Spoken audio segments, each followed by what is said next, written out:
They had one song. It hit the top of the charts. Millions of people heard it, sang it, and never forgot it. Then the artists behind it vanished. Here are the 10 one-hit wonder stars from 60s and 70s that disappeared. Number 10, Midnight at the Oasis by Maria Muldaur. Midnight at the Oasis. Maria Muldaur released Midnight at the Oasis in 1973, and it climbed to number 6 on the Billboard Hot 100 in the spring of 1974. The song had a warm, late-night feel built on an acoustic guitar groove and Muldaur's languid, unhurried vocal delivery. It was unlike most of what was on the radio at the time, and it drew in a wide audience on the strength of its mood alone. Heaven's holding a half moon. Muldaur had come up through the folk revival scene in New York City in the early 1960s, playing with Jim Kweskin and the Jug Band, a Cambridge, Massachusetts group that was central to the American roots music revival of that decade. She later recorded as part of a duo with her then-husband, Jeff Muldaur. By 1973, she had signed with Reprise Records and released her debut solo album, which contained Midnight at the Oasis. The song earned her a Grammy nomination for Best Female Pop Vocal Performance. Midnight at the Oasis was written by David Nichtern, a guitarist who had played sessions in New York and was part of the same musical world Muldaur had inhabited. Nichtern's composition had a loose, imagery-rich quality that matched Muldaur's delivery exactly, a song about a late desert night that managed to feel exotic and comfortable at the same time. She had a follow-up single called I'm a Woman that reached number 12 on the adult contemporary chart, but barely dented the Hot 100. After that, the mainstream commercial momentum that Midnight at the Oasis had briefly generated didn't carry forward. Muldaur continued recording, and has never stopped, releasing albums across blues, gospel, R&B, and folk styles well into the 2000s. But to the wider audience that knew only that one shimmering 1974 hit, she had simply gone quiet. The song has had new moments of discovery over the decades, but the artist behind it remained largely invisible to pop radio long after the original release. Midnight at the Oasis. Number 9, Billy Don't Be a Hero by Bo Donaldson and the Haywoods. Bo Donaldson and the Haywoods released Billy Don't Be a Hero in 1974, and it reached number 1 on the Billboard Hot 100 in June of that year, staying there for 2 weeks. The song was a war-themed anti-heroism ballad, a plea from a young woman to her soldier, asking him not to volunteer for dangerous duty. It had originally been recorded and released in the United Kingdom by the band Paper Lace, where it reached number 1 on the UK singles chart. The American market, however, belonged to the Donaldson version. The Cincinnati-based group had been playing together since the late 1960s and had released earlier material without significant chart success. Billy Don't Be a Hero was their moment, arriving at a time when the emotional fallout of the Vietnam War was still very much present in American life. A song about a soldier being urged not to sacrifice himself, and the grief that follows when he does anyway, resonated with an audience that had been living with that kind of loss for years. Paper Lace, for their part, had their own American hit later in 1974 with The Night Chicago Died, which reached number 1 in the US and gave them a separate pop identity on this side of the Atlantic. But that made the situation more complicated for Donaldson, whose version of Billy had beaten Paper Lace's own recording to American audiences. The Haywoods' follow-up single, Who Do You Think You Are?, peaked at number 26 later in 1974. After that, the chart entries became smaller and less frequent, and by the mid-1970s, the group had effectively dropped out of the national commercial conversation. Bo Donaldson continued in music at various levels over the years, but the mainstream spotlight that briefly landed on them in that summer of 1974 never returned. Number 8, The Night the Lights Went Out in Georgia by Vicki Lawrence. That's the night that the lights went out in Georgia. Vicki Lawrence is probably best remembered today as a comedy actress, as Mama on the long-running television series Mama's Family, and as a cast member of The Carol Burnett Show, where she appeared for the show's entire 11-year run from 1967 to 1978. In 1973, she was also briefly a recording artist who reached the top of the pop charts. The Night the Lights Went Out in Georgia was written by Bobby Russell, who also wrote Little Green Apples and Honey, and was originally offered to Cher, who passed on it. Lawrence recorded it and released it in 1973. It topped the Billboard Hot 100 for 2 weeks. The song is a dramatic narrative, a Southern Gothic murder mystery told from the perspective of a character whose identity and role in the story is revealed only in the final lines. It was unlike almost everything else that was reaching number 1 in early 1973, and it connected with an enormous audience on the strength of its storytelling. That's a night that they hardly innocent man. Lawrence was 23 years old when the song went to number 1. She had been a cast member on The Carol Burnett Show since she was 17, after Burnett discovered her through a fan letter and offered her a spot on the program. The success of the record must have seemed like an opening to a parallel career in music. It didn't materialize. It was, in the end, her only major pop hit. Lawrence released follow-up singles that went nowhere. By the end of the 1970s, she had largely walked away from recording as a primary pursuit, focusing on her television career instead. The song went on to be recorded by other artists. Reba McEntire's version, in 1991, became a country number 1 hit of its own. But Lawrence's original stayed in the cultural memory as a singular moment from a television actress who happened, one time, to put a dramatic murder ballad at the top of the pop charts. That's a night that the lights went out in Georgia. Number 7. Come and Get Your Love by Redbone.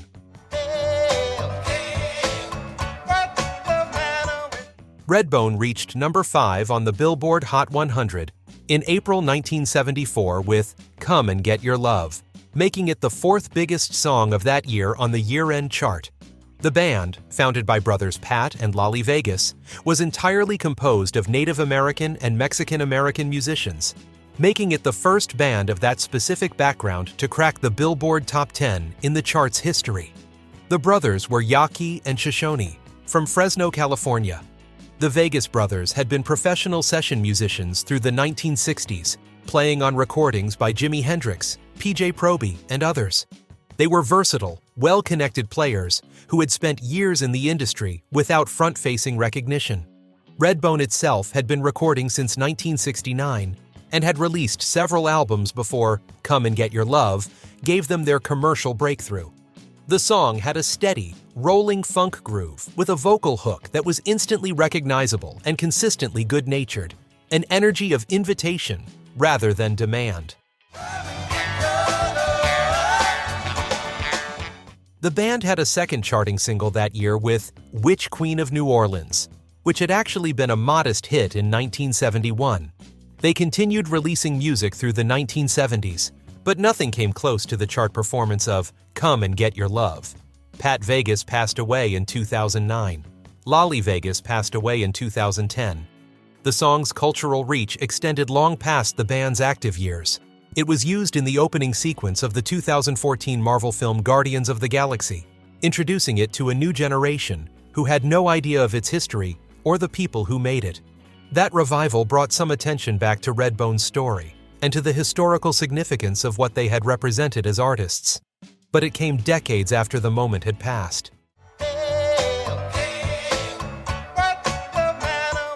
Number 6. Hooked on a Feeling by Blue Swede.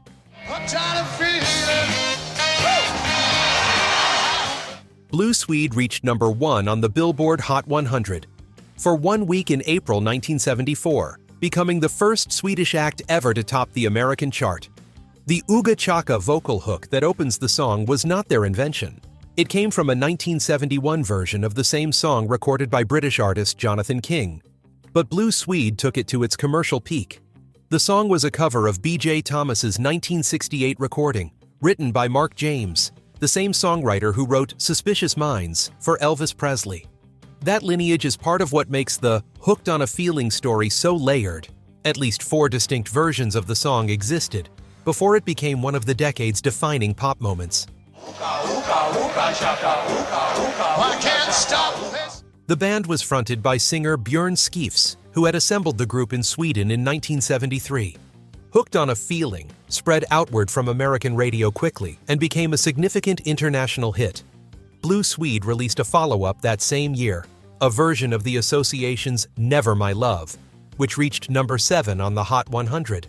But after that, the momentum stalled. Skifs left Blue Swede in 1975 to pursue a solo career in Sweden, where he remained a recognizable figure for years, representing his country in the Eurovision Song Contest twice, and continuing to record through multiple decades.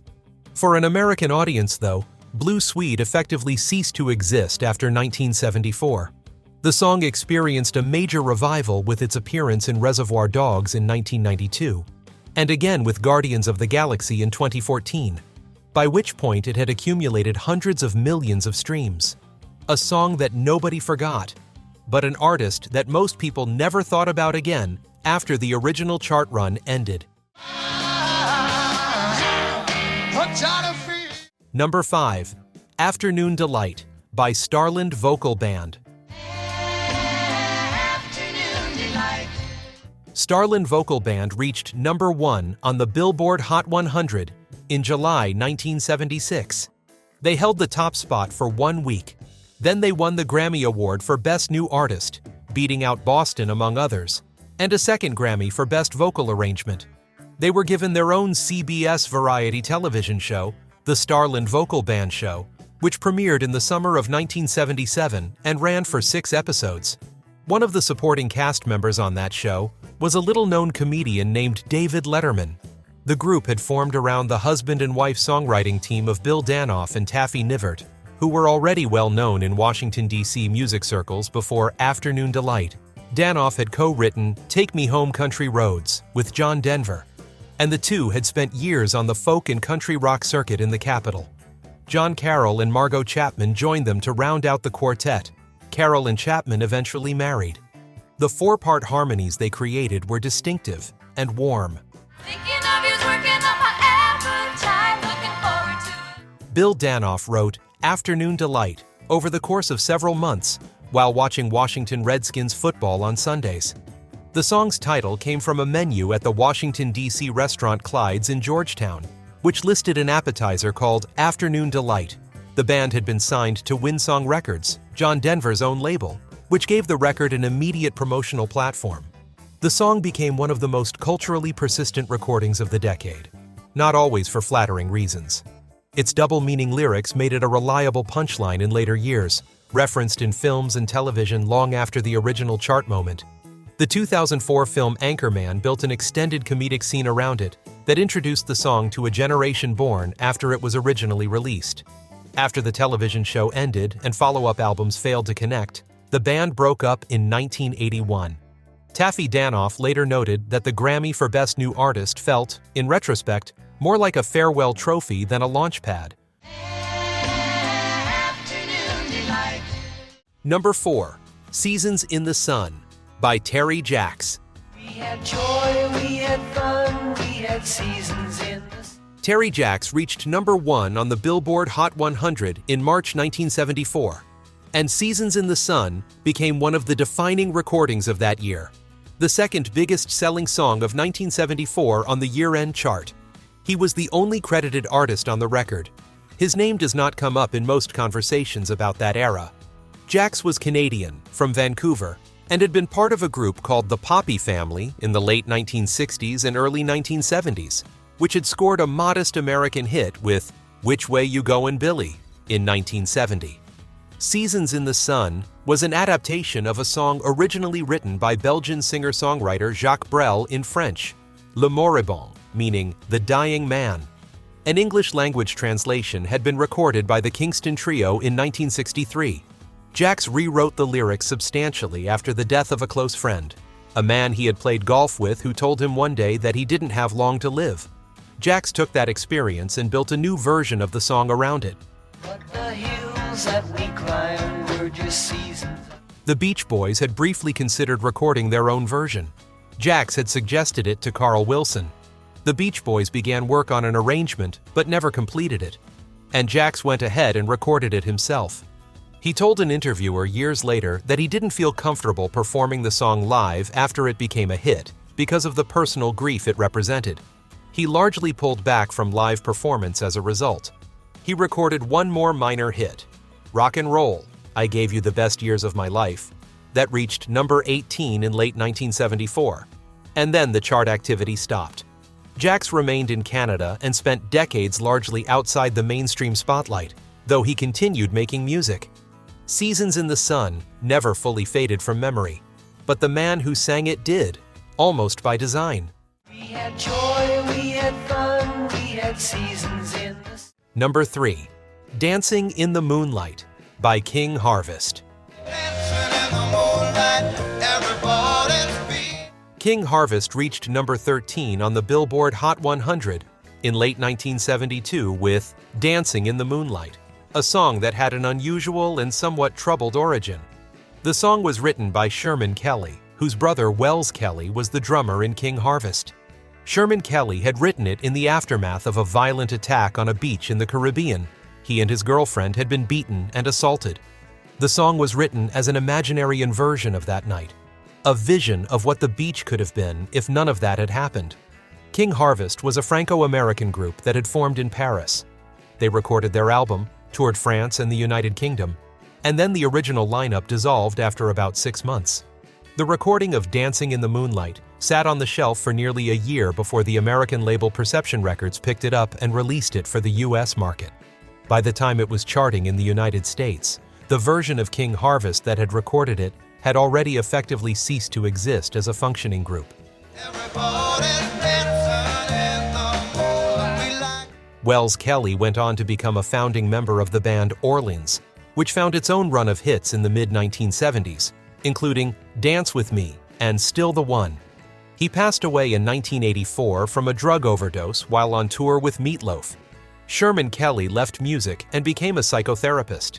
The singer on the King Harvest recording, Dave "Doc" Robinson, also connected with Orleans for a period after King Harvest ended. The song has had a long and varied afterlife. A cover version by the English band Toploader became a major international hit in 2000. But King Harvest, as a going concern, was essentially finished before their one American hit had even completed its chart run. Number 2. Brandy, You're a Fine Girl by Looking Glass. Looking Glass reached number 1 on the Billboard Hot 100 for 1 week in August 1972 with Brandy, You're a Fine Girl. The song was written by the band's lead guitarist and vocalist, Elliot Lurie, who had formed the group while attending Rutgers University in New Jersey, with bandmates Jeff Grob, Larry Gonski, and Peter Sweevil. The band had released an earlier single that went nowhere. Then a disc jockey in Washington, D.C. named Harv Moore heard a test pressing of their debut album, found Brandy buried on it, and started playing it on air before it had been released as a single. The phone lines lit up. The label rushed out a pressing, and it went to number 1. Lurie later said in various interviews that the response was immediate and overwhelming, and that it also created an almost impossible expectation for whatever came next. He had written the song with the intention of making something the band could perform and record. In a 2009 NPR interview, he said simply, "I wish I could have had 10 of them, but I'll take one." The follow-up single, Jimmy Loves Mary Ann, reached number 33 in 1973. Nothing after that made the top 40. The band broke up in 1975. Lurie pursued a solo career on Epic Records after the breakup, releasing a solo album and a few singles that found no commercial traction. In the 1980s, he shifted to working in music for private business use and composition for corporate clients. He eventually brought a version of Looking Glass back together for nostalgia performances and has continued playing. Peter Sweevil, the band's bassist, passed away from AIDS-related illness in 1990. Brandy, You're a Fine Girl, experienced one of the more remarkable second acts of any one-hit wonder song. when James Gunn used it prominently in Guardians of the Galaxy Volume 2 in 2017. The film's character Ego describes it as possibly Earth's greatest composition. Lurie, when asked, said he'd have given that title to Desperado by the Eagles. Number 1. In the Year 2525 by Zager and Evans. Denny Zager and Rick Evans hold a distinction that no other act in the history of the Billboard charts has ever shared. They are the only artists ever to reach number 1 in both the United States and the United Kingdom with their debut single, and then never have another charting record in either country again. In the Year 2525, Exordium and Terminus was released in 1969 and spent 6 weeks at number 1 on the Billboard Hot 100 in the summer of that year. It was also at number 1 the day Neil Armstrong walked on the moon. It sold 4 million copies as a single. The song had been written by Evans in 1964 and recorded 5 years later on a small independent label in Nebraska. RCA Records heard it getting regional airplay and signed the duo, re-releasing it nationally. The follow-up single, Mr. Turnkey, a story told from the perspective of a man who nails his own wrist to a jail cell wall, missed the Hot 100 entirely. An album released quickly to capitalize on the success of 2525 climbed to number 30 on the Billboard 200, but no further singles connected. Zager and Evans split in 1971. Evans passed away in 2018. Zager returned to Nebraska and spent decades running a guitar business, building custom instruments and teaching, which by some accounts gave him more lasting satisfaction than the brief, bewildering period of international fame that came and went before most people had even learned his name. The song endures. It is one of those recordings that sounds like a product of its era, and simultaneously like something slightly outside of time, bleak, specific, and strangely calm about everything it predicts. And the two men who made it were gone from the charts before the year was out. The year 2525. One hit was all it took to make history, and in some cases, one hit was all there ever was. If any of these brought something back for you, drop it in the comments. Hit like and subscribe. There are a lot more stories like this waiting for you.